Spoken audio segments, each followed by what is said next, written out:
This episode is brought to you by Bellator's Publishing, bringing stories to the world that last forever.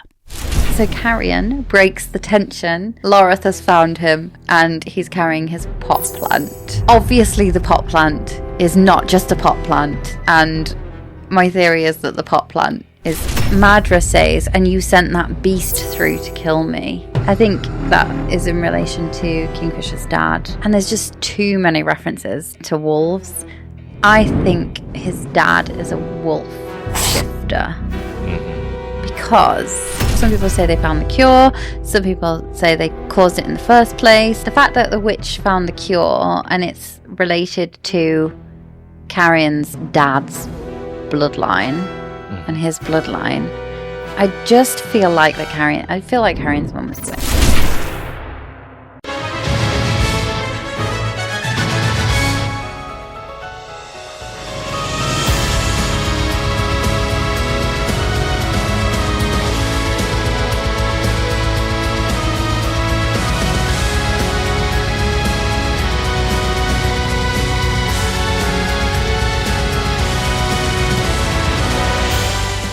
Hello and welcome to Faithfully Fantasy, the husband and wife podcast talking all things Quicksilver. I'm JC. And I'm Sean. And today we'll carry on with our deep dive of Quicksilver with chapters 33 to 36. And just heads up, we might use strong language and explore adult themes. This episode will contain spoilers from Quicksilver, the Kingfisher POV chapters, and snippets of information we've had from Callie Hart herself. And before we start, quick reminder, if you want early access to our episodes bonus content every month and no annoying ads like this one, you can have all of this by becoming a supporter. You can try it for free now and cancel anytime. For the best deal, visit faithfullyfantasy.com or simply subscribe on Spotify or Apple Podcasts for instant access. Don't miss out and become part of our community. Also, if you're enjoying the show, please take a second to rate us wherever you're listening. Spotify, Apple Podcasts, YouTube, all of it. It helps more fantasy lovers find us, and it's one of the easiest ways to support what we do. A quick tap and you've made our day. And now, without further ado, let's enter the map then. We open on Loreth and Ren, who are just sad. Why? Because their possibly more than friend, Evelyn, got bitten by a vampire named Malcolm. So now she's either going to be an immortal vampire queen or she'll die and come back as a feeder. And not the 90s Welsh rock band. Appreciate that's a niche reference. Then Danya bursts in, demanding her sword back. She tries to grab it, and the sword is like, nope, and magically cuts off her hand. But it's fine. Fisher can take her to a healer when he's got a moment. Because apparently, in the Fae world, losing a hand is like spilling a latte. Annoying, but fixable. Then they do a ritual where Fisher finally says Ceres's full name. Big moment. It's like when your situationship finally calls you babe instead of dude. Meanwhile, Ceres and Carrion are in the forge again. The Quicksilver only wants payment in secrets this time because apparently Metal is into gossip. So Ceres spills that she doesn't want to go home. She wants to stay with Fisher. The Quicksilver's like, cool, your destiny is to save Kingfisher. And she's like, what does that even mean? And the Metal's like, no further questions, Your Honor. She puts on the new magic ring and it just screams Anarath more, so loud she has to rip it off. Congratulations, Ceres, you've made a relic. 1 down, 14,999 to go. Lena the healer shows up. Carrion flirts and she is very, very married. Check out the runes. She explains Fae tattoos are like magical wedding rings. Ceres freaks out, realizing she's got way too many of those. She runs to Fisher like, explain yourself, and he explains that her nickname doesn't mean weak at all. It actually means most sacred, and he gave it to her because he caught feelings. It's so romantic, until he admits he's been seeing visions, has Quicksilver poisoning, and plans to die soon. So overall, not the best boyfriend material. Ceres is furious and sleeping on the couch. Next morning, they have their most intimate moment so far. And get your minds out of the gutter, because we're talking connection, understanding, and closeness. The group split up again. Half go witch hunting and half go into research mode. They find some witches, but of course Danya insults them and ruins the deal. Fisher has to stay behind to fix her mess yet again. Fisher smooths it over with Ishabel, heir to the Balkida clan throne, who might be able to help. Ceres and Carrion want in on the rescue. Fisher's not happy about it, but who is he to stop them? So now is when we start to see the real Fisher, when we start to just see like how he actually is, and we start to see like the explanation that why he's been always so brutal with Ceres, even when he is apparently so in love with her. Yeah. It's this is like the final unbreaking of Kingfisher. This is it now. Yeah, now it's just pure Kingfisher himself. Yeah. The green flag that you love. Yeah, we get some really good world building in this part as well. We get to hear about the witches and learn some more about Malcolm and his curse. And yeah, we get a bit of an expansion of the Quicksilver universe. Yes, and now it's time for the fine print, the part of the show where we scour the pages for clues of what is to come. Chapter 33. Blood in Thanks. So the title of the chapter is around, it's what the Lupo Proelia members say to Ceres when they kind of recognize her as their own. Even like later in this group of chapters, Ceres says it all comes down to blood. And again, this is it all coming down to blood. So they put their hand on her chest and say, "My blood in thanks, sister," and they accept her as a member of the Lupo Proelia. Yeah. The funny part is when Loreth is doing it, and when it's not like something sexual, Fisher is still like no liking the... Yeah, he's a jealous boy, isn't he? Oh, yes. He didn't say anything about Rainbow. It seems that Ryan obviously is more brother for him. Yeah, he obviously doesn't trust Loreth. Maybe he doesn't trust... but also he does get a bit grumpy about Loreth telling his secrets in this part as well. So Loreth is in a rage, but Ren seems a bit defeated. I think this is a bit of a weird character moment for Ren because he hasn't given up in the last 110 years. Mm-hmm. When he's been fighting the war, he's been the general of the army. He took over from Kingfisher, but this seems to have just tripped him up and tipped him over the edge. And Loreth isn't the same. Loreth is like really more stressed about this situation. Mm-hmm. And my theory is that Loreth has a flame for Everlane. I think he likes her. Yeah, it seems because he is more passionate about it. No, this is not over yet. We need to do something. There must be something that we can do. But for Ren, it was like the straw that breaks the camel's back. Yeah. The saying. It's been like holding so many things, and this is just something that he can't think right now. It's just like, okay. And Loreth is kind of like saying, "You must know something. Your father studied the blood curse for years." So this is Loreth talking about Fisher's dad. And obviously this is why. So we learn that Fisher's dad has been studying the blood curse. And that must be why he knew about the Dianthus line. And we learn in a little while that the witches found the cure, which means that Finran. Yeah. We are so bad at remembering his name. Fisher's dad, Daddy Fisher, was working with the witches, possibly. So we get a bit of a history lesson, and we learn that Malcolm was the first to be infected with the blood curse. We don't know where the blood curse came from. We know that Loreth thinks the witches started it. Yeah. But the witches said they didn't. I mean, they obviously would say that. When the cure was found, Malcolm refused to take the cure. There were a handful of vampires that refused to take the cure. Mm-hmm. Malcolm killed off those other ones and kind of ingested the powers. Yeah, he wanted to be the only original one. Yeah, the OG. Yeah. If they bite someone so many times, then they become enthralled.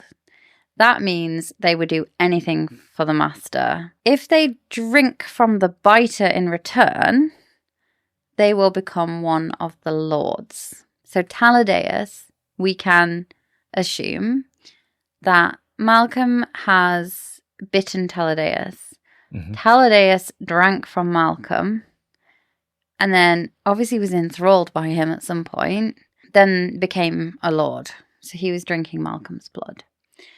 If they don't do that, then they become a feeder. So you've really got no choice. You're either a feeder or a vampire, a lord. Mm-hmm. Which one would you choose? Well, at least it seems that as a vampire, you at least keep like part of your personality. And with Aladea, we start to see the iconic moment that you have your own ideas. Only there's stuff that you are not able to do, like rebel against Malcolm. But your thoughts are still yours. Yeah, exactly. And you have quite a lot of power in that situation. It's not great, is it? You're like weird, but this is why biting in the bedroom is so taboo for Faye, because of the enthralling, I think. I think this is why it's an embarrassing thing to talk about. We also find out that Malcolm is super powerful and he only needs to bite one time. Yeah. And then the person becomes enthralled. So Lena's basically fucked. She can choose whether to be, or she can't really choose. She's going to be enthralled and become a Theda unless she drinks from Malcolm. Yeah, that's the reason that for Ren, it was really clear that there's nothing that they can do against that because it's Malcolm. For me, the interesting part about this is when they said that Malcolm was the first one. So I wonder why was Malcolm so special to be the first one and how this curse started in the first place. And he was the first one and he liked it and he stayed just like that. So it was actually a curse for him, or maybe it was something that he was looking for. Yeah, maybe he created it. Yeah, he was maybe looking for something to be immortal. And then he got this. And when everyone thought it just a curse, it was a curse for him. It was just, this is just perfect. Yeah, so I think it's something to do with a historical alchemist, because we know that one of the branches of alchemy was looking for was searching for immortality. Yeah. So I think it was something to do with that. I think he had a powerful alchemist. Yeah. But it was thousands of years ago. He's really old, isn't he? Oh, yes. So Danya is in a rage again. She's always in a rage. She is still convinced that it's her sword. And she reaches for the pommel and her hand disintegrates. It's not just like a magical poof and it's gone. It's like gore. Gross. Yeah. I think Fisher says she deserves to live with the consequences of her shitty behaviour. Yeah. And she swears to Fisher that she will chill out and not be such an arsehole if he takes her back to Carlish. But she does get a new hand and she's still a shit. Like, when she's just an awful person. She swears to him that she will not be a shit anymore. And then she continues to be a shit. I think maybe she meant that she won't be like putting more problems about the sword, but not about the other stuff overall. Yeah, maybe. Yeah. But the devil's in the details, isn't it? Yeah, good point. She's just awful. Yeah. But I love that Fisher is like, I'll take you back. And she's obviously bleeding on the floor. But before we celebrate this big achievement. Yeah, I love that he's just not in any hurry to sort it out. Oh, let's see, like Danya's face, like, dude, seriously? Yeah, and she still has to do that, but she doesn't. She just spits on the floor, doesn't she? Yes. But it's interesting to see here that Danya, she was just want that sword back, even when she didn't earn it. It was just something that's from her family. But I think here is like reflected how long has been since God's sword or this power has been there. Because I think for before, when we see like somebody touching Kingfisher's sword, I think it was Ceres as well. It just getting like a burn or something like this. But this one, actually, it just blow the hand off. So it's like it's been a while since a sort of this power had been seen. And I thought she wasn't expecting that at all. Yeah. I think she was expecting just to be able to have her sword back. Yes, because she carried that sword for 300 years, but in those 300 years, the sword didn't have any magic. So for her, it's more like a family relic. And she would just want it back. And then she wasn't expecting that much power. But it's weird because she saw the angel's breath, surely, down by the river. I don't think it says anything about her age, though, because I think it just means that her dad probably died 300 years ago. Yeah. So her dad would still have been alive while she was a warrior and she didn't get the sword. But I don't think the sword had magic for him either. Yeah, there's what I'm saying. It's been a while since Oh, yeah. they saw a sword, and so obviously Dania haven't seen one of those. And even Nimmerel's is like weaker, isn't it? Yeah. So Ceres is now a newly blooded warrior, in their own words, after a short ceremony. And the ceremony is where they all kneel before her and put their blood on her chest and say, "My blood in thanks." Some wonder like nobody gets infected. Well, Fisher said the Fae are really strong and they don't get poorly. So I guess because of that, they come with these kind of traditions. Yeah. But I thought that she would be obligated to do the same as the pact, because I thought it was... What, Dania? Yes. When one of them started to recognize, and in this case, Sarah as one of them, the whole pack has to do it. I just don't... I think they're going to have to kick her out. I'm hoping... this is a terrible thing to say, but I'm hoping she doesn't make it through Brimstone. She will, though, because... Or maybe she will do something to redeem herself, and then she will die. So, Brimstone was finished when we went to see Callie Hart. Yes. And in her answers, it was quite clear that she did not like Dania. Mm. So I don't think she redeems herself in Brimstone. Unless she just, like, needed to play on the fact that we hadn't read Brimstone yet. So we didn't know. But I don't know. I just can't see her being redeemed. I think she's going to do something stupid and get herself killed. Anyway. I mean, she did something like this in this chapter, so we'll see it. Yeah. So that's a really short chapter. Mm-hmm. Normally, the first chapter of the week is quite nearly long. An hour. The only other thing that happens is when Fisher kneels down, and gives his blood in thanks. He says, "Ceres Fane" for the first time. Yes, big moment here. Yes. Even for Ceres, like. Yeah, and if you notice, like, from this moment on, that's mostly what he calls her. Memoirs of Luzbel. She loved him. She lost him. And he came back. But wasn't completely him. She feared him. She fought him. But she fell for him. Memoirs of Luzbel.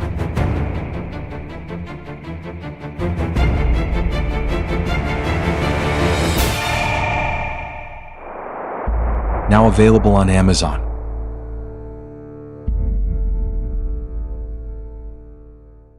Chapter 34. A secret. So the secret is, the title of the chapter is just about the latest request from the Quicksilver. Mm-hmm. Ceres is making a relic and it asks for a secret. Yes, do you think it could be maybe like foreshadowing as well how it's going to be the next relics? Because this one didn't want to collaborate at the beginning. So every time she was trying to say something to make it work for her, it wasn't interesting at all. It's just having a conversation with Carrion, the idea came. So what's going to happen if you come with another Quicksilver? There's no interest at all. You just have to wait. Just say random words. It does that on its own time. Yeah. It does that on its own time. So this chapter picks up with Dania spitting on the ground. We talked about that already. And then Fisher conjures a shadow gate and they arrive back in the dining room at Carlish. Mm-hmm. I love this part because this is all about Dania being put in her place. So Ceres goes to sit at the dining room table in her spot that she's now kind of taken as her own. And Dania says, "You jumped up little alchemist sitting in pride of place at the family table." And I just wonder who hurt Dania. Like, she is really prejudiced against humans because even when she's saying, when Fisher comes and puts his hands on Ceres's shoulder and basically confirms that they're together, she is like, really, a human? What does she have against humans? That would be interesting to find out, and maybe that's gonna be one of the reasons that she is like this. I don't know if maybe we find out that she had like an affair or a She was romance in with a love human, with a and this human. human just laughed for her or hurt her. But And how would this is she have the- met one? That's the thing, because Well, before the Quicksilver was closed, I think there were some trade-ins with the human realms as well. yeah, because I wondered if maybe a human had killed her dad. Oh, that could be another reason as well. Hmm. Maybe it's all planned. That she has a really tough background. That everything has a reason. And Well, then yeah, you do find like people aren't usually just just bad because. but bad because they're bad. They are bad because of things that have happened to them. Yeah, I think there's a saying about it. There's no like people that they are born bad. They make them bad. Yeah. She kicks the chair as well. And you know, this is the thing that I find the most annoying about the whole Danya situation. She doesn't treat people's property with respect. And she kicks a chair. Like, she doesn't give a shit about Carlish or her friend's property. Not even her friend, like her brother, basically. That's what they are, aren't they, in the Lupo Aurelia? I found it funny because she was basically telling off to Sarah's that she had no respect for the traditions or the rules of the house, and then just kicking chairs. Kicks the chair. She's like a baby. Yeah. But I love this bit because Ren is like, who are you to say they don't belong together?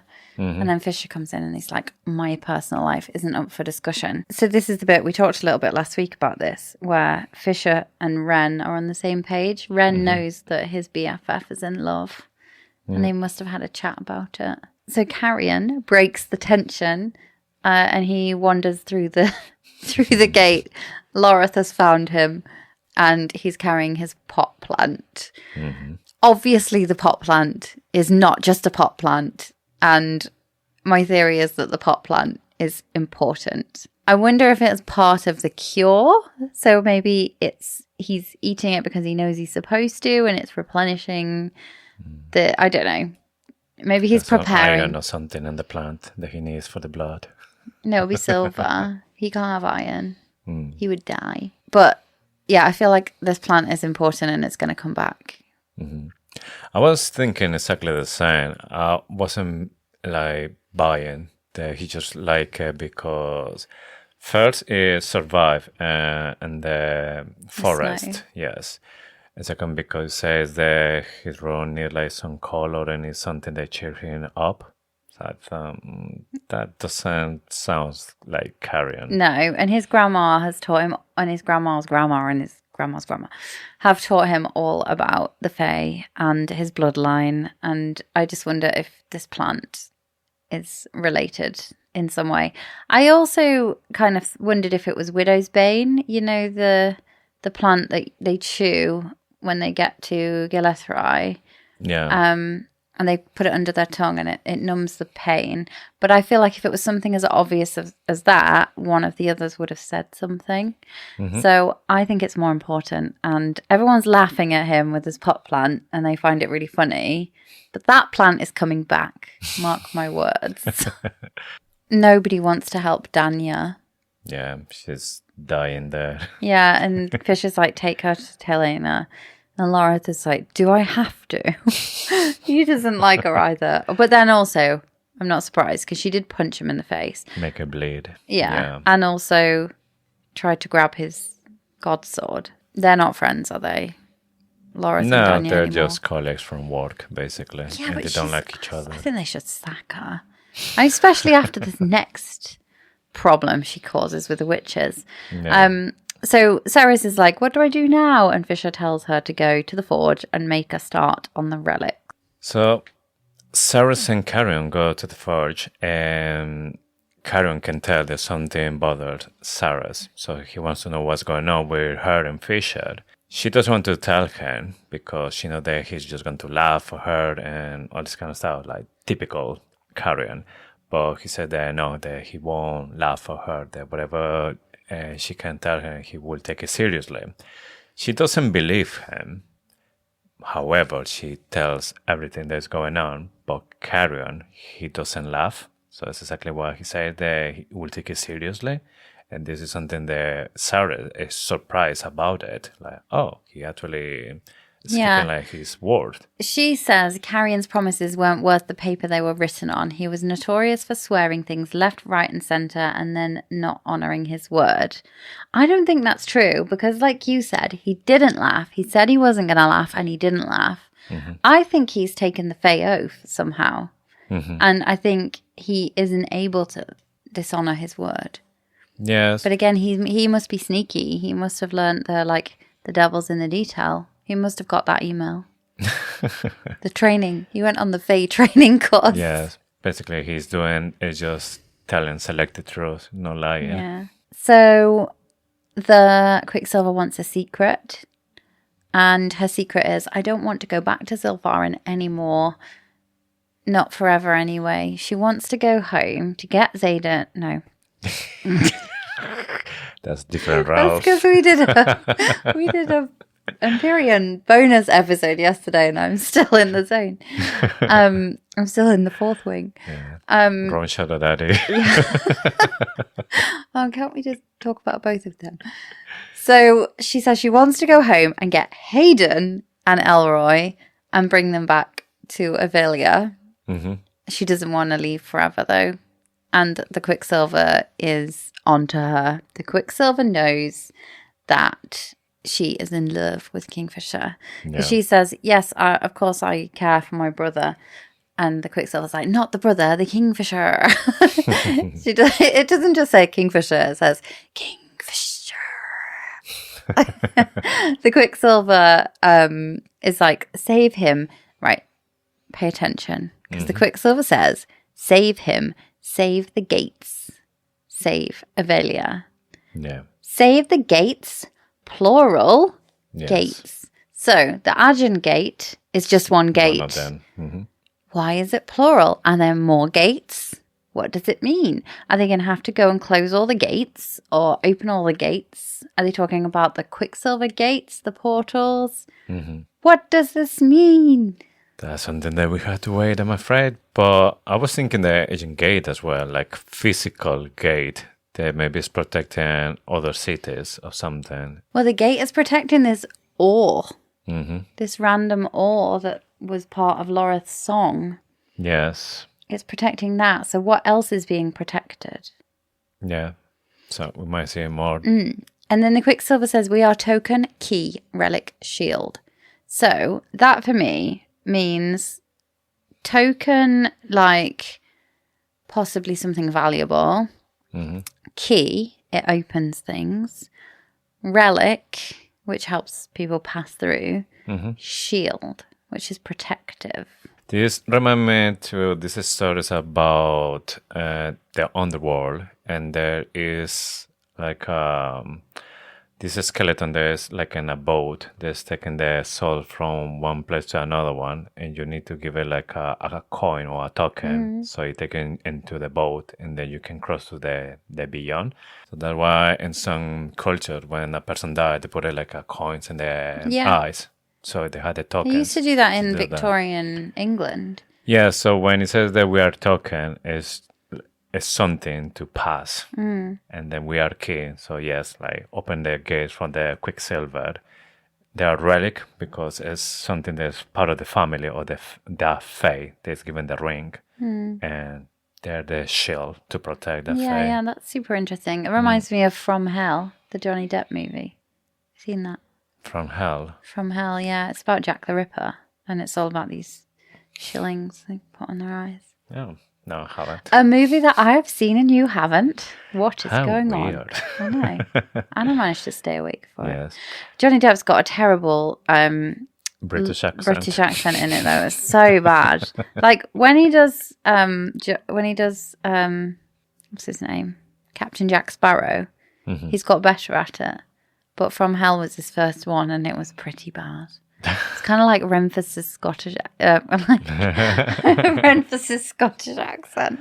Yes, so you can tell that it's trying to get an accent, but it's not a natural accent. Yeah. Yes. But the Quicksilver as well as to Ceres for blood, so they can seal the process. Seal the deal. Yes. And Ceres, again, like, of course, has to be blood. And when she's doing it, so she gets a dagger, she starts to get the blood from her index finger. And then Carrion is like, oh, no, blood. And so looking to the seal and there, I'm not good with blood. And I don't know if it's just because, obviously, he is the key because he's blood. And just maybe Calihard is giving like some hints here and he's just joking about it. Or if it's precisely because his blood is special. Maybe when he was little, he was constantly maybe given blood to maybe find a cure or something. And then because of that, it remind him the situation. Because it's been a couple of times when he's been in fights and he's been obviously making the other person bleed. But it was when Sarah was making herself bleed. Yeah. It was like, oh, no. It just made me wonder whether his blood was the secret to Madra's immortality. And I just don't think so. I don't think that is true, but I do like the idea that that's the reason he's uncomfortable with blood. Yeah. I do like it as a potential reason. So Telena arrives and Carrion is trying it on with her and she is not having any of it. She says, so long as the sun still rises and sets every night, I am never going to sleep with you. So this made me wonder if Carrion will take her to Zilvarin where the sun's never set. She does say that some marriages fail and hers could be one of them. Yes. But I thought it was very suspicious that she said, as long as the sun still rises and sets every night. For me, what it was surprising, there wasn't Carrion, the first one to say that, like, oh, that have an easy solution. Come with me to Silveria. Yeah. I'll show you my place. You would think that he would say that immediately. But that's why I think it's going to happen. Yeah. Because foreshadowing. Yeah, she does. I think Callie Hart wouldn't want to make it too obvious. But I do wonder if Telena will fall for Carrion. Maybe her husband will die. Yes. That's really sad. And she wants children, but I don't know if Carrion as a Fae as well that he is, who will be able to give him children as well. Why not? Because it's really difficult. It's really rare, yeah, but it's not impossible. Well, it's rare to have one. Yeah. And two is well, he needs to asking too have one, much. doesn't he? Because he needs to carry on the Dianthus line. So this is where we learn about Telena's runes. They are chosen tattoos, they don't just appear like Ceres and Kingfishers. So she also talks about the gods' bindings and the tragic tales that come with them. Yes. So their stories, and one of them always dies. Yes, or like a Romeo and Juliet story with those tattoos. Yeah, it could be some kind of tragedy.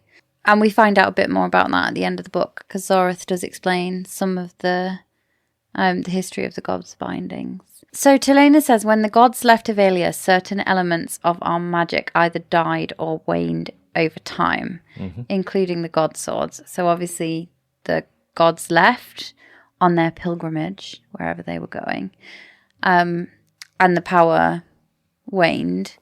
This is the biggest clue there is, that the gods are back, and that Ceres potentially is a god, not just a champion, so she may become a god. The other thing I was thinking was whether Onyx, I know that we talked about this before, whether Onyx could be Styx or Onyx could be one of the other gods. What was the other one? Nissen?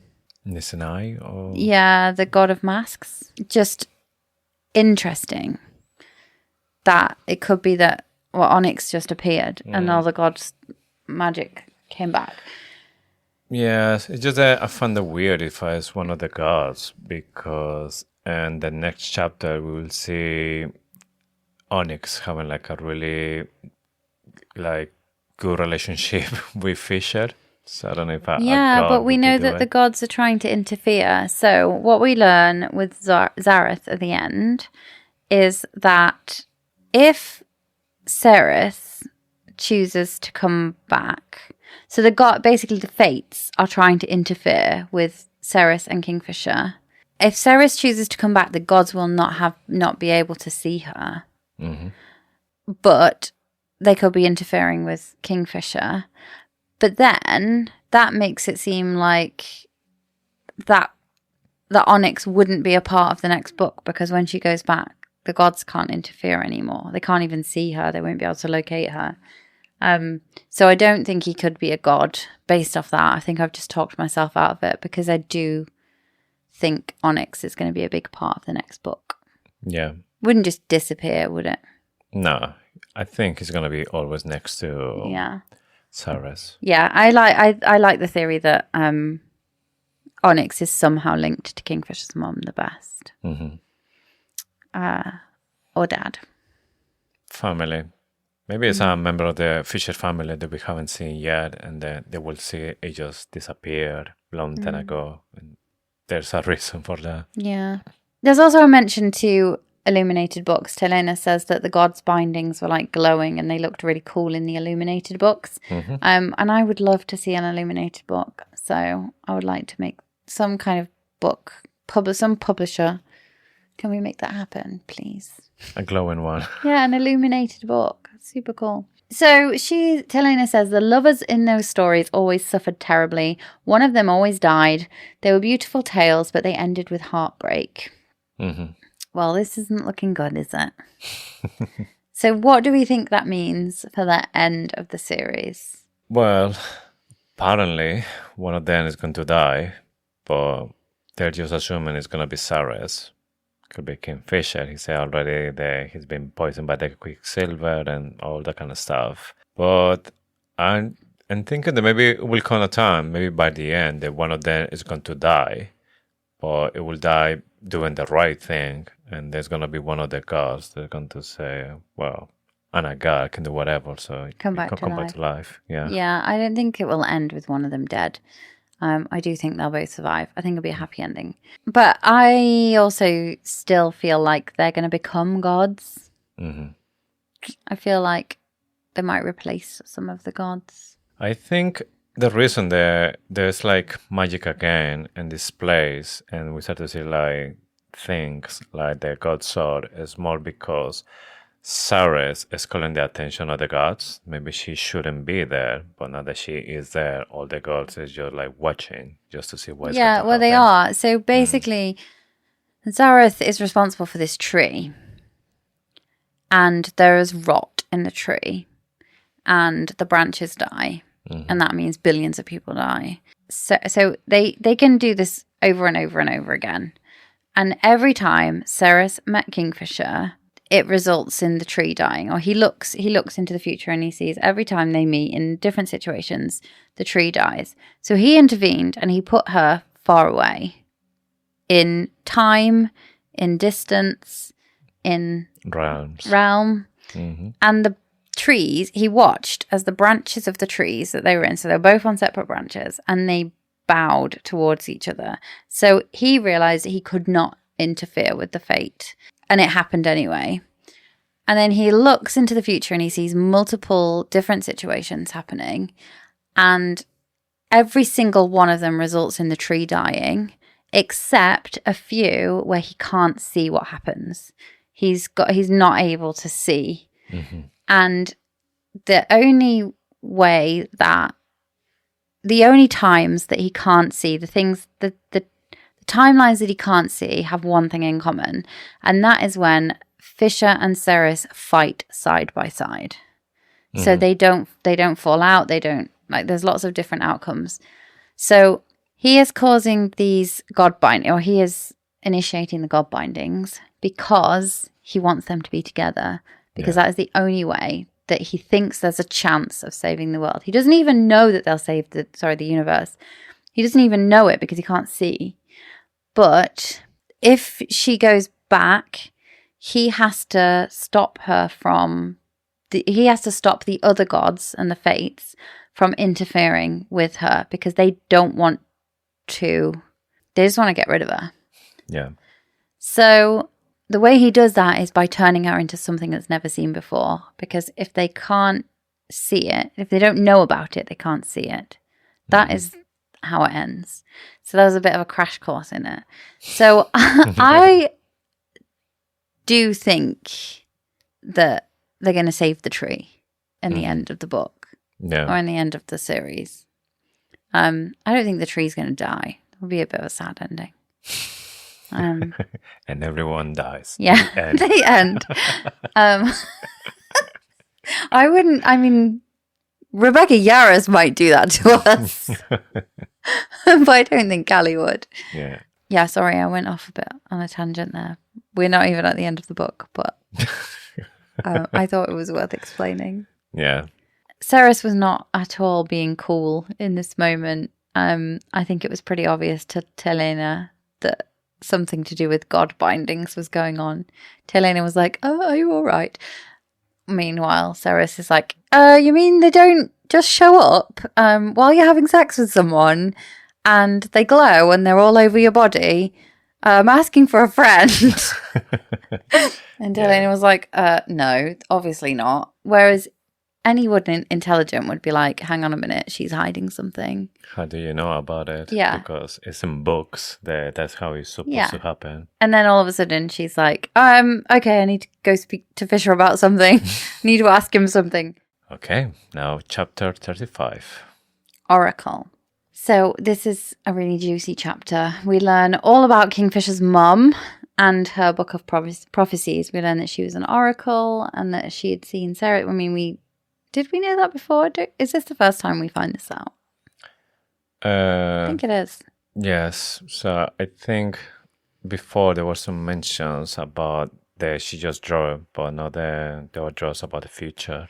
We start this chapter suspiciously or conveniently with Onyx. The chapter is titled The Oracle. Which we're going to talk about Kingfisher's mom. Yes.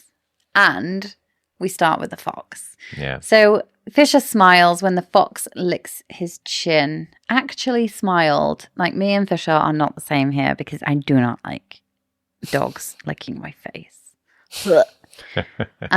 Well, I don't think Fisher's mum would necessarily lick his chin if it was her.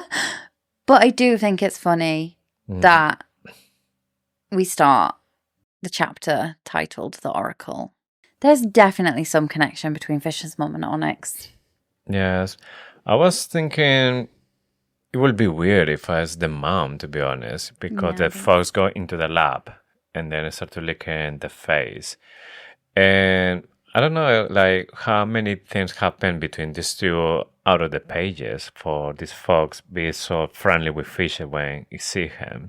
And Fisher wanted to kill the fox to begin with. He wanted to make like a hut or something like this at the beginning. And now Fisher is just happy to see the fox. The fox is licking his face and all good. But in what moment things went like this way? Well, we know he was going to be locked in his mum and dad's part of Carlish in the Kingfisher POV chapter. But that was like a while ago.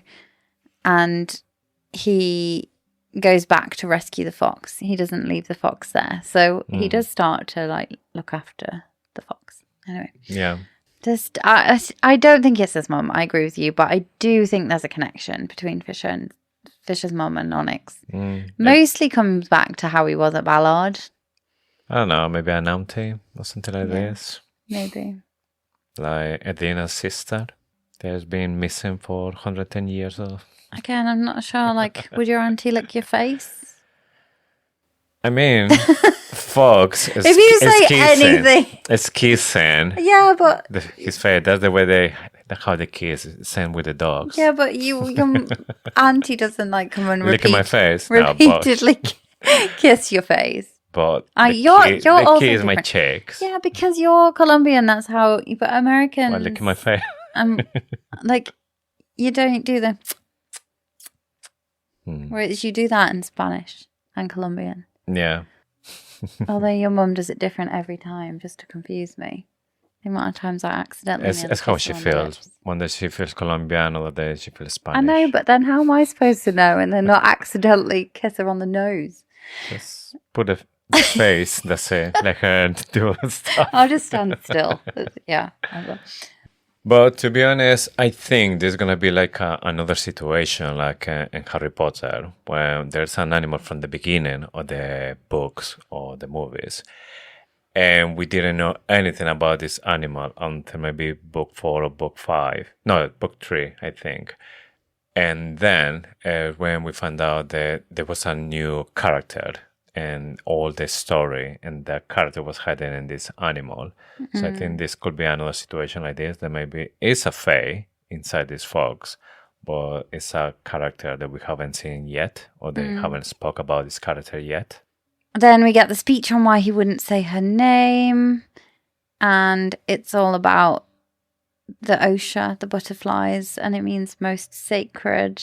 He tells her about the rite that happens when the weather gets a bit warmer up in the Argent sky, and the butterflies hatch, and some fae, like really strong fae, take a pilgrimage up there, and they keep the butterflies warm, or the chrysalis, the cocoons, until they hatch, and they're only alive for 24 hours. They light up the sky, and then they lay their larva, and then they die. And I wonder if we're going to go and see it. I feel like we will.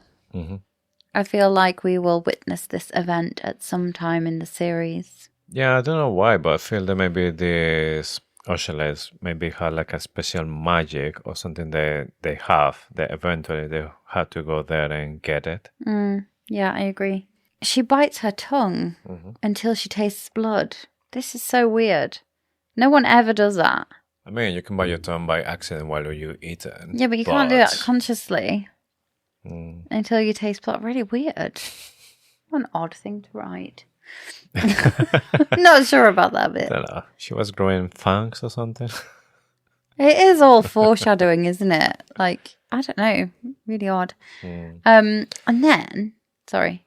No, I was just thinking, like, imagine the face of Sarah when she's like listening to Kingfisher and she's biting her tongue, because when you're biting your tongue, you have like a funny face. Right? You do that. And then you're like, oh, I'm bleeding. Oh. Oh, it's really weird. Yeah. So, something really interesting. Fisher says all names hold power in this place. Every name means something. We have true names that we don't share with anyone. Not our friends, not our families. Our mothers are often the only people who actually know it. And even a mother might use her child's name to her own advantage in the pursuit of power. What does that mean? Is that what Kingfisher's mum did? Is that why she was an oracle? I would imagine she was an oracle before that, before she had a child. Yeah. It's strange, because for me, with all this power about the name, straight away remind me this story from the Brothers Grimm, exactly the one from Rumpelstiltskin. There was like a little, I don't know if it was like a goblin. Yeah, somebody with power. They did like a favor to somebody, and then they need to pay the favor, like even the first child. And the only way to stop him is if they can know his name. And she had like 3 days to guess his name, and they built like a massive list to know the name of this goblin. And then just when they followed the goblin to where they live, he was like drunk, he was singing, and he said his name, and they take note. They send him to this princess, and then when they said the name of the Rumpelstiltskin, he was just like, they just disappear. Like they defeat the goblin just saying his name. Yeah. So I wonder if it's gonna be something like this. That if you know the name of this fae, this fae might lose all the power or something. There's just more than. I feel like it's the other way around. It's like it's the way he says it. It sounds like a mother can choose a powerful name for their child, and then they will get more power themselves. So I don't know. But it's because they keep their names so like secret. Not many people should know that. But I think his name begins with F. King F. No, I just think his real name begins with F. Mm-hmm. Because he signs the note. He writes her a note when he decides to go through the Shadow Gate on his own. Mm-hmm. And he signs it just with an F. So I think he's wanting to share his real name with her. He doesn't write Kingfisher. He doesn't write Fisher. Normally he says Fisher. Mm-hmm. But he just says F. So I'm going to be on the lookout for any clues in Brimstone. Because I don't think we'll find out. I don't know. Do you think we'll find out in Brimstone? Maybe we will. I think it's a little bit early for that. I'm expecting maybe nearly by the end, because I think it's going to be one of those secrets that like well keep until the end. So anyway, he talks about it. He talks about the fact that his mother wrote about her pages and pages. Mm-hmm. She knew that she would die, so she wrote him a book. Will Ceres get to read the book? Carrion has. Yes. I wonder what other stuff she was like writing, because it was for Fisher. So I don't know if it's something to keep Cyrus happy, or it's something for Fisher to keep him happy. One thing I think she told him, and this is like me going out on just like joining some dots here. Mm-hmm. One thing I think she told him was that he needed to build his tolerance for iron. Because you know how he closed the gate? Mm-hmm. Well, he built up his tolerance for iron, didn't he? That's how he did, yeah. I think she told him he needed to. Yeah, I would like to see if maybe somebody like Carrion start to just read like random stuff, and those little random stuff is going to be clues for what's coming. Yeah, I think so, because we do know that Carrion's read the book. Not yet in the story, in the way we are on our deep dive. Mm-hmm. But when she comes back from Ballard the next time, he's reading it and he's like, "You'll never guess what I've just found." And then she said when Kingfisher needed Ceres most, she'd come blazing into his life like a meteorite riding on a wave of chaos that would turn his whole world upside down. That she would shine so brilliantly, light, that you'd light up hell itself and guide me out of the darkness, is what he says. She had no idea what your name would be, just that you would have dark hair and a beautiful smile, and that I'd love you with a fierceness despite myself. A wave of chaos, obviously, that links to Zareth, the god of chaos. Also, the shine so brilliantly. There's links that we keep seeing hints that she's going to have some powers relating to fire, brimstone. I think it's, again, given the strength to the nickname the Carrion puts to her, it's sunshine, like a ray of sunshine, light. So I think, it's something. She's the light and Fisher's the shadow. It makes sense, doesn't it? Mm-hmm. It also is a very common theme in romantasy books where there's a shadow daddy. The main female character also has some link to light. Yeah, they're like opposite. And opposite, there's always an attraction. Ultraviolet. And another one, I'm not going to say the series just in case people haven't read it, but I'm just going to say Light It Up. And the people that have read it will know what that is. So she didn't know her name.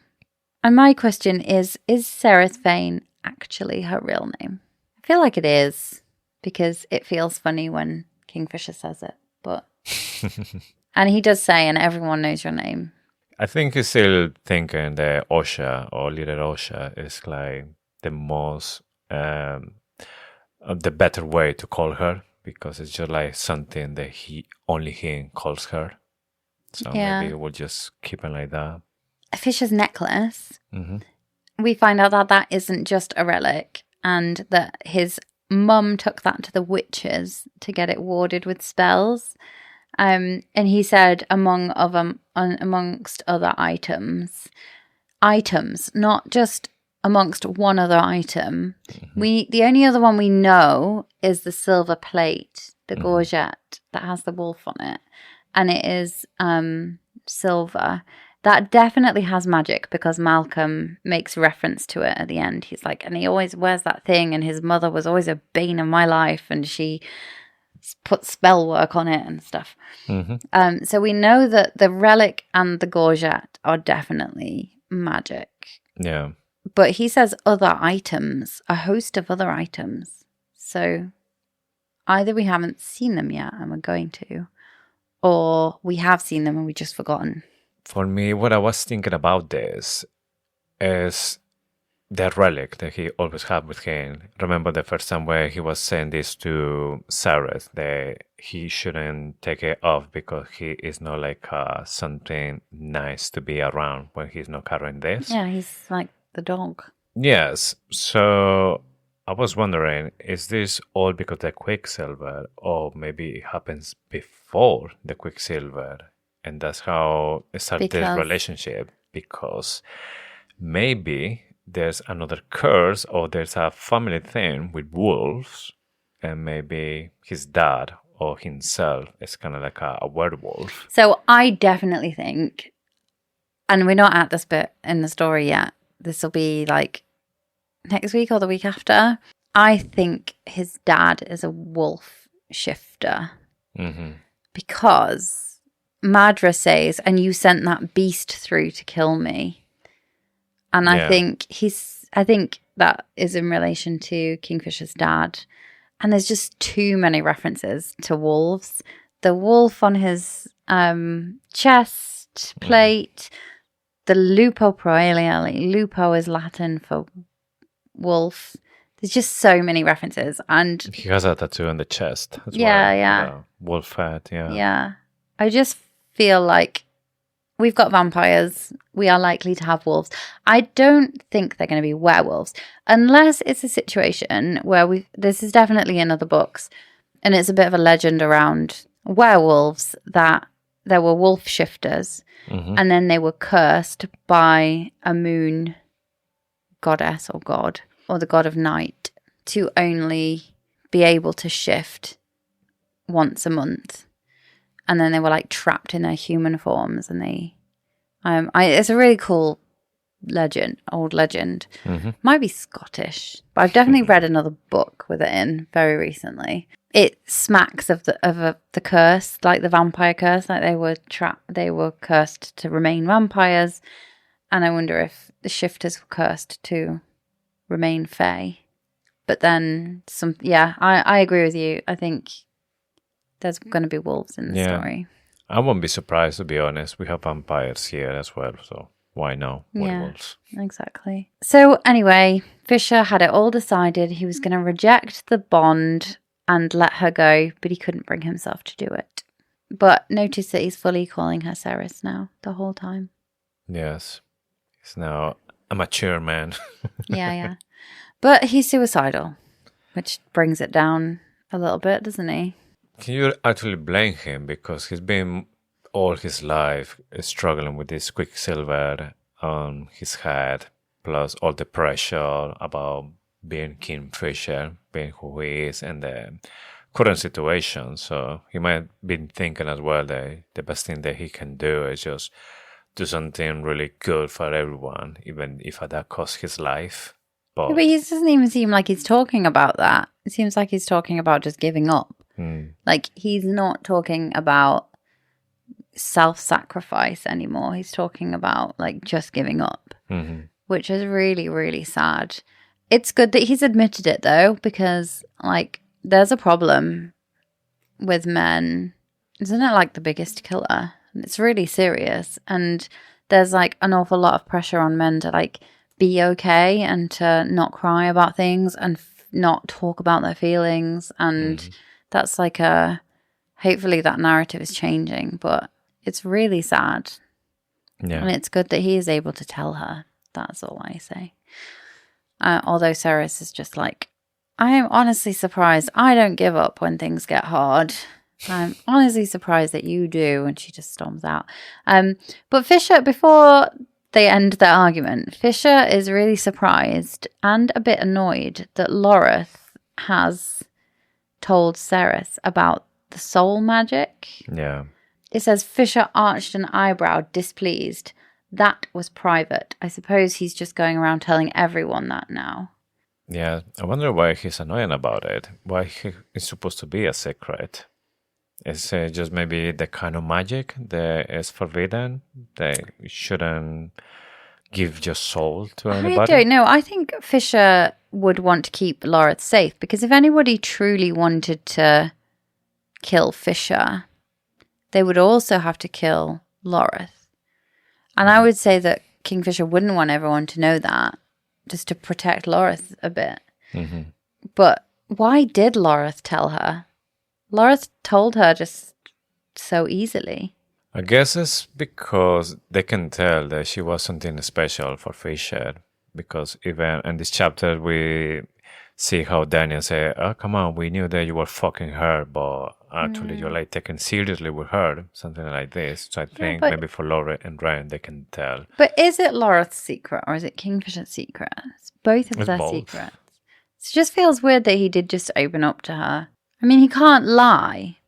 Possibly Ceres asked in a way that he just couldn't get out of. We'd have to go back and read it. I don't know if he says to Laura, "You had to promise me that you won't tell to anyone," or he just suggests we should keep this between us, or we should try to keep her like a secret or something. And then she leaves. And I've already said this, but she's like, "I'm going to the library." This is very Hermione. "I'm going to the library and I'm going to research how to save Evelyn and you, because I don't just throw my hands up and admit defeat or accept defeat when things get hard. And I'm honestly shocked to learn you do." Yeah. Can you imagine Hermione saying that? Yeah, it sounds like that, exactly. Yeah. And then Ron would just be like, "The library," rolling his eyes. Chapter 36. Ishabel. So, the name of the most powerful witch and heir to the Balquhidder clan. I love this part where Ceres wakes up in the living room because she decided to sleep on the sofa, and Kingfisher is there, and she just gets up and leaves, but then she realizes how sad he is, and she couldn't walk away from him when he looked like that. So he just walks. She walks back to him, and he puts his head on her stomach. And they stay there, and they don't talk to each other until he's like, "It's okay, I'm okay, and you can go." But he doesn't say anything. He still just like nods and lets her go. Yeah. And that, I said it in the opening, like kind of in a bit of a joke, but that is the most intimate scene. It's like he's just completely broken. Yeah. At that point, I just really like that bit. I think it made me cry the first time I read it. Yeah. Yeah, because it feels a little bit like, okay, we are not in a good situation, but that doesn't change the fact that I love you and that I need you, and that just being with you, it just makes a difference for me. And she's no longer scared to touch him, she says. She just goes straight back. And it's just like, that's real love, isn't it? Yeah. Anyway, they're in the library. After that moment, it's a bit hard to like instantly switch to this, but we're just going to go for it. So we get some really good world building. We learn about the witches. We learn that the last of the witches abandoned Avelia 100 years ago. What else happened around 100 years ago? So I was thinking the same. This is the time when Fisher, basically, he disappears and gets stuck in the maze with Malcolm. And it's when this city just basically disappears. Yeah, it's weird, isn't it? And it's up there. Gillespie is very close to the Balquhidder clan lands, although nobody knows where they are, apart from the cartographer, the person that did the map knew. It could be related. It feels to me that they're like, no one's seen them in 100 years, and no one's seen the Balquhidder clan in twice as long. And you're like, well, actually, that's not that long, is it? Like 100 years, 200 years, that's not that long for these Fae. They've been alive for nearly 2,000 years. Yeah. It's surprising that nobody's seen them for 100 years and everyone's forgotten where they are. Like, do they just, like, have they put up some kind of spell where people have forgotten about them? It could be. Maybe it's not up to them. Yeah. But yeah, I feel there's a relationship here between the witches disappearing and then all the drama that happened with Fisher and this deal with Malcolm. So I don't know if maybe they blame all the Fae for what happened and this place.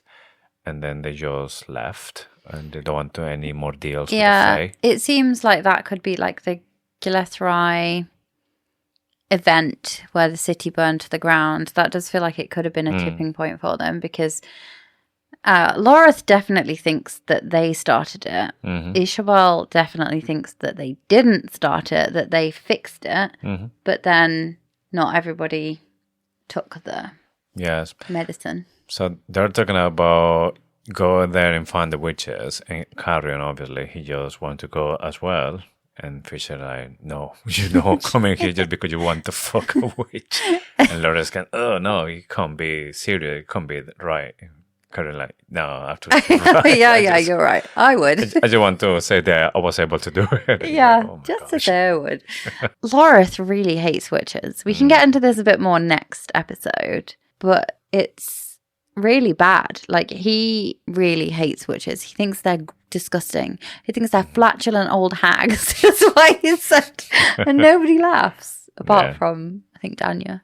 So we learn that witches are the only ones that are powerful enough to break an enthrallment. They're also the only ones powerful enough to keep Malcolm's venom at bay, while Telena draws it out of Lane's system. So Telena talks about it in the way that a witch would hold the body in stasis. Stasis? Don't know. Like, yeah, kind of like frozen the body like a coma, inside. yeah. And We keep them alive. nothing inside will move. So the venom, it will stay. Yeah, it won't go through the heart and like be pumped. Yeah. And then Fisher says there's still some half witches at Fulton's Gap. That's not shown on the map, but the Balkida clanlands are up in the northeast. So you can see the Balkida clanlands, but you can't see Fulton's Gap. But I'd imagine, and he says that's like just as far as I can go without Belicon realizing something's going on. So it must be somewhere between Karlish and Balkida. You talked a bit about Carrion and the witches, and I still have like a sneaky suspicion that Carrion's mum was a witch, and that it's all related to this, because some people think that they found the cure, or some people say they found the cure, some people say they caused it in the first place. The fact that the witch found the cure and it's related to Carrion's dad's bloodline and his bloodline, I just feel like Carrion's mum was a witch. I found the little bit strange here, because it seems they have so much power. If they are able to stop Malcolm's venom, it's maybe because it's like a kind of magic that the witches can control, because they were the one who created in the first place. So I think as well there's, I don't know if maybe it will be Carrion's mom, but Or grandma. yeah, something related maybe. It's likely to be the grandma, because His dad was the Rorik cure. Dianthus was his dad was the cure. So it must have been his dad's mum who was a witch. Yeah, you're right. I think Carrion's grandma was a witch. They're obviously looking for these books, and Ceres remarks that like in a land full of magic and supernatural threat, like it's really dangerous, how is it that there's no books on what to do if it goes wrong? And it's inevitable that something's going to go wrong. It feels like this gave me like Empyrean vibes again, where it feels like someone is gatekeeping that knowledge, and it's been either you're not allowed to write it down, or you have removed it. And it makes me think of this other archivist for Belicon, who was responsible for like apparently working out how to open the Quicksilver gates again, but actually he was like incompetent, and he went missing in the end. Yeah, we don't know if it was just because it was bad, like incompetence, or because everything maybe was planned to keep everything secret. Yeah, but the weird thing would be if he managed to get into the library at Carlish because of Fisher's dad's wards that stop anyone that's working for Belicon getting in. And you'd think if the books were going to be anywhere, they would be at Carlish. But even there, she's not able to find the books that she needs. Yeah. So they're going to find the witches. It's Ren, Fisher, and Dania. couple hours later, Ren come back covered in mud and really pissed off with Dania because Dania started to insult the witches, and obviously that didn't go well. So Fisher had to take Dania away, and then he tried to convince them again, trying to fix their stuff. And later on, he comes back with this witch that's going to help. And it's when we finally meet this woman, Isabel. And with the description that Sarah says about her, it reminds me of Merida from Brave from Disney. Yeah. There's and red hair, Wild red eyes. hair, freckles. Yes. Yeah. A Scottish. little Scottish accent as well. But I just am glad there's no same as Ren. Yeah, it's slightly better. Slightly better Scottish accent in the audiobook, Yes. isn't it, than Ren, bless him. I mean, Anthony Palmini, I don't have a bad word to say about him. He's an excellent audiobook narrator, and he's an excellent Fisher. He's like, he nails And really it. good Carrion. Yes. Yeah, it's just the Scottish accent needs a little bit of work, but yeah, I got these vibes as well. Also, he was like, she's foul-mouthed. She's like, I can't wait to get to know her more in the next book. Yes, but she was actually surprised when she saw the people there and was like talking to Fisher like, do you really want to take down Malcolm with this, like with Two humans? in this humans, way? yeah. She was like, don't be ridiculous. I won't take the humans. Yeah. So it's even worse. But Cyrus and Carrion were like, no, we're going, like it or not. And Fisher was like trying to tell her that, yeah, you're really brave with the feather, but we're not going to fight feather. We're going to fight vampires, and they're way worse. And they were like, yep, we're going anyway. Doesn't matter. Yeah, imagine if they didn't go. Yeah. I mean, what would happen? Carrion is pivotal Yes. in this story. But I think it's here when Fisher decides that he's going solo, when he saw that Cyrus was totally convinced that she's going as well. So he was like, no, I'm not going to risk her life. I go myself. Yes. And that is He's like, the who end. am I to stop you? Yes. So, Adina Sketchbook. This is the part of the show where we channel our inner eye as Mummy Kingfisher would and put our oracle skills to the test in the hope that we get at least something right for Brimstone. So what's your favourite theory this week? I think Carrion's plan holds a secret. There's something about it, and we will find out in the next book. I've got two favourite theory. I like that one too. That is also a good theory. I'm going to go for two. I'm going to go for the one where Telena will sleep with Carrion in Silvarin because the sun never sets there. Yeah. But then the serious theory I really like is that Carrion's grandma was a witch, and that was like fundamentally how they found the cure for the vampires. Yeah, I like that one too. So sticking with the theme of precognition, let's look at the 3 chapters that we're going to cover next week. So we're going to see Chapter 37, Much Sharper, Chapter 38, Martyrs for Friends, and Chapter 39, Anorat More. Just 3 again next week, Yes. although slightly longer ones. Shall we do questions from the Quicksilver? Okay, what we had this week. This is the part of the show where we listen hard to the ethereal whispers of the Quicksilver and dig deep into our souls for the answer. So last week we asked, so we know the Fae pass down powers to their children. What superpowers do you wish you could inherit? I was thinking first, I would like to have Fisher's power and do, start with the shadows or maybe make like this shadow gates, that kind of stuff. But I think, to be honest, I would love more have the oracle power and maybe be able to see like parts of my life in the future so I can take better decisions or maybe be more, I don't know, like calm about the decision that I taken in the present. Maybe I see that, in the future I'm achieving this kind of stuff. So I think That's so interesting because it could be a curse just as much as it could be a blessing. that's why I say just part because I don't think it would be good if you are like able to see absolutely everything in your life with absolutely clarity. That won't be fun. But do you think you could change it? Because you say you could take better decisions. Like, if you saw the future, could you change the future because you would deliberately make it, or is it fate? Well, you know that there's a movie that I think is good with Nicolas Cage. It's called Next, and he is able to watch in 2 minutes in the future. So every time that he was 2 minutes in the future, he knows what's going to happen. So he is able to take like different decisions just to get the outcome that he wants. Yeah. So I'm thinking if, I don't know, I'm going to invest in something and then I can see, no, that company is not going to do good. So, okay, I'm going to invest in another one.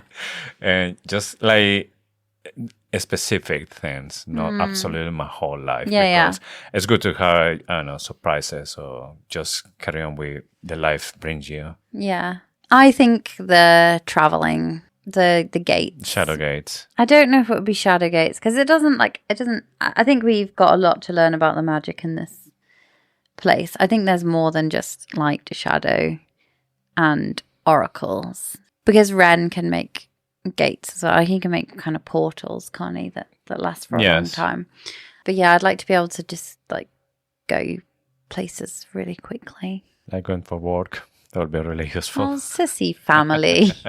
we don't have family close to us. No. And it would just be the best thing just to be able to open up a gate and walk through. Yeah, just open a door, a run, and then go to one of our parents' house. Yeah. So this week, thinking back to Carrion grabbing his pot plant, if you had to leave our house in a hurry, what one thing would you grab? Like, not our children, not the dog. Like, they would be coming. Assume that they're coming with us. Which object would you grab in a hurry? And that's all we've got time for this week. So don't forget to follow us on Instagram and TikTok at Faithfully Fantasy Pod. Come and join the conversation. Our latest bonus episode we did do on TikTok Live as well. So we're going to start doing a little bit more of the lives again. If you've got any thoughts or theories or questions and comments, please send them our way. We love to hear them. And with this, we have just one more thing to say. Thank you for listening to Faithfully Fantasy, the husband and wife podcast talking all things Quicksilver. We'll see you next week with chapters 37 to 39 and of course for more Faithfully Fantasy. Bye!